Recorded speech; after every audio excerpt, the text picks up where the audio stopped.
Are you often in a situation where you think about doing the work but you don't actually do it? If you do, it's probably because you're an overthinker that's overwhelmed. Too overwhelmed to do anything, so you default to thinking, and then you start to think about the fact that you're thinking and doing nothing, and continue to do nothing. If that sounds familiar to you and you struggle with productivity because of that, I might have a solution for you. So we're in this weird mixture of procrastinating while thinking about procrastinating.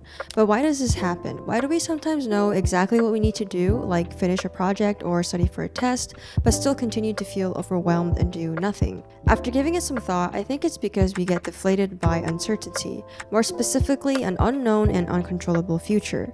And when we're deflated, we're not able to do stuff. Think of it like this. This is your overthinking self. The way your thinking is right now, it fuels feelings of being overwhelmed. Whenever you think about your goals, your future, the results, the feeling gets bigger and you become less grounded, which makes it easier to float away from your actions. The more you think, the more disconnected you get. That's why we think but don't do. We can see the actions on the ground right there, but we can't reach it, and thinking more about it only brings you further away. So how do we fix this? How do we reorient our thinking to bring us to action instead of taking us away? In order to understand the solution, we need to dive a little bit deeper into the problem. I think there's 3 ways we face the worries of an unknown future. The first is simple. We just focus on not knowing how things will turn out. The unknownness is super scary, especially for an overthinker. Anything can happen, and that uncertainty makes us worry. The second is thinking things will turn out bad. This is the one I do the most. It's assuming the worst and thinking things won't work out. We don't know if things actually won't work out, but we lean towards painting the future in this light anyways. Sometimes we get lost in a fantasy of things working out. What if I did succeed? We spend some time imagining this, but a big part of us knows it's just our imagination and we're still surrounded by the unknown. We feel similar things about an uncontrollable future. What we want may seem out of bounds or too impossible that we feel like doing anything about it today won't actually change the future. In our mind, there's this disconnect between today's actions and tomorrow's results. Hence, the future feels out of our hands and we feel uncertain about it. We're overwhelmed with feelings of low self-esteem, self-doubt, fear of failure, and the weight of perfection. Everything feeds into the thought, it will not be enough. On top of not knowing how the future will turn out, if we feel like our actions won't lead us to the future that we want, why should we bother trying? All these thoughts makes us feel small and discourages us from action. So if our thinking is causing us to be overwhelmed, therefore taking us away from action, and our feelings of being overwhelmed is caused by an unknown and uncontrollable future, make the future known and controllable, reduce the overwhelming feelings, and you'll find yourself doing the actions. That checks out, right? We can still think a lot, it'll just be used towards eliminating the unknown and uncontrollable future or our uncertainty. And we do this by borrowing the power of delusions. Sometimes we have a flawed assumption of reality. We see something happen and we believe it happened because of a particular reason. Like athletes and their superstitions, thinking their lucky socks win them games. This belief could increase their confidence and performance, leading to a win even though the reason for it was misattributed.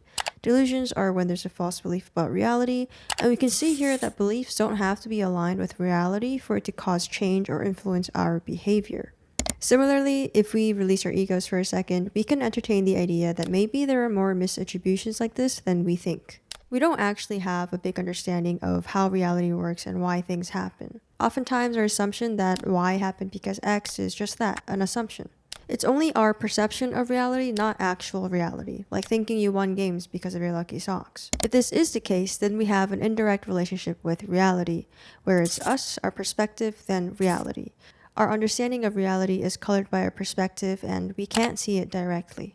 This is great for us though, because it means we can use this general logic to our advantage. The logic being, reality can be whatever we see it as.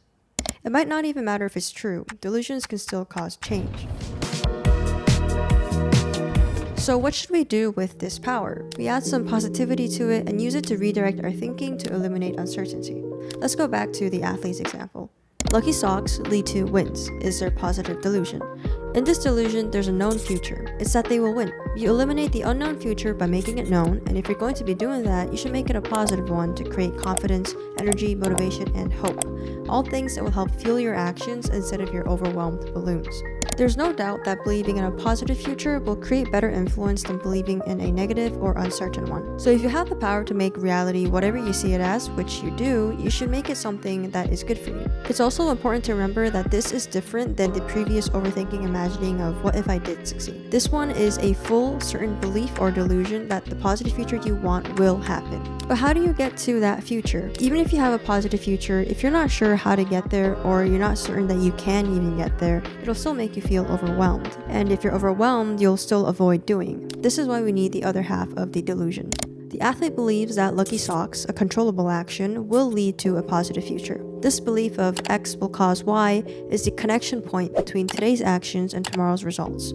So we need to, first, believe that certain actions we do will lead to the future we want, and second, know what those actions actually are. Once we have this, we can eliminate the feelings of an uncontrollable future. But before we get into how to create an action plan, I want to talk a little bit about the caveats. You might be thinking, how do you delude yourself into a positive future when being optimistic is hard? Or if it was that easy to be positive, I would have done it ages ago. And I think those are all valid points. I know I had them. But this advice of positive delusions just hit me differently for two reasons. First, it's different from the usual advice of be positive despite a negative reality. That feels difficult because you have to fight against something in order to be positive. But with positive delusions, the reality just is. It just is positive. So I found it much easier to be positive than trying to fight my way towards positivity. Secondly, something about how your beliefs don't have to align with reality freed me from my thinking of you have to be realistic. That's what prevented me from being optimistic. I want to be positive, but my overthinking would shoot that down with you have to be realistic. But if my thinking doesn't have to be aligned with reality in order to create change or make things happen, and if I can be delusional, then I don't have to be realistic. I can let go of that type of thinking and use optimism to my advantage. So yeah, that's why this advice really resonated with me, and I found it different than the other just be positive type of advice. Anyways, let's go back to creating a controllable future. In order to figure out an action process that will lead us to the future we want, we have to get specific. But it doesn't have to be complicated. We can just use something like the 5 W's. Ask yourself questions like, what are the actions that will guarantee the results? What can you do to ease the occurrence of these actions? Why do you need to do those specific actions? Why do you want to do these actions? Why do you want these results? Who needs to be involved for this action to happen? Who can be involved to help the process? Where can you perform these actions, and when can you perform these actions? If we fill this out a little bit with a universal example of studying for a test, you need to study the specific content that will be on the test. List out every single topic, subtopic, general ideas, things your teacher said will be important, etc. You might need a clean desk to help you study, or you might need to go to the library. Write out all the things that can help you study better. Get super specific when answering these questions and try to create the biggest list possible filled with potential actions. You want each action to be detailed in how to do them and have supporting details on why doing this particular action will lead you to the future that you want. And you want to have the biggest list possible because you want to have the option to pick and choose the actions depending on how you feel at that time. The more actions you have, the bigger the possibility of choosing to do something. And some studies have actually shown that the act of choosing a particular action from a list of actions increases the reoccurrence of the action. So be deliberate when it comes to creating your list of actions, and when it's time to do the actions, just choose whatever is on the list. It doesn't matter if there's a better action, as long as it's on the list, just choose one and it'll reinforce the act of choosing, doing the action, and thinking about all of this in this particular way. With this, you can redirect your overthinking to be action-oriented instead of action-aversive, and trust that your actions will lead you to the future that you want. Now that we've eliminated the unknown and uncontrollable future, if we focus on positive delusions, our thinking shouldn't cause feelings of being overwhelmed anymore. You can approach your overthinking in a way that will get you from doing nothing to being productive. An important takeaway from all of this is that your tendency to think wasn't the problem, it was just the way that you were doing it. You don't have to necessarily change yourself into someone you're not to be productive. You just have to learn how to utilize and adjust your natural tendencies and skills. Okay, if you made it this far, first of all, thank you. And there's one last thing that I would like to say. This way of thinking, it doesn't work all the time. It's not foolproof, and I still struggle with trying to adopt it. But that's okay because you will have progress further trying than having done nothing, and that's what matters. This whole productivity, bettering yourself thing, it's a process. You learn things from different places, and little by little, your knowledge will start to stack. Sometimes things work, sometimes it doesn't, but as long as you keep trying and do your best, that's all we can ever do. Don't forget you're human and be kind to yourself, and the fact that you're trying to better yourself at all is amazing.